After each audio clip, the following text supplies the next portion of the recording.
30 సంవత్సరాలు పరిశుద్ధాత్మ పూర్ణుడై యోర్ధాను నుండి బయటికి రాగా ఆత్మచేత నింపబడి 40 దినములు అరణ్యములోనికి వెళ్లి అపవాది చేత శోధింపబడెను. అప్పుడు ఆయన ఏమీయూ తినలేదు.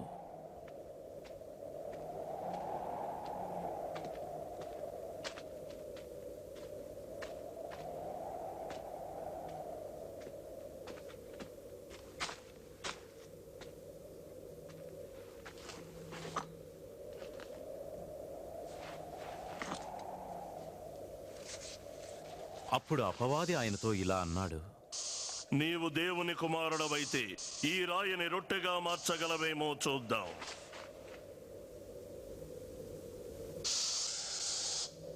ఇలా రాయబడింది, మనుషుడు రొట్టె వలన మాత్రం కాదు, దేవుని యొక్క ప్రతి మాట వలన జీవించును.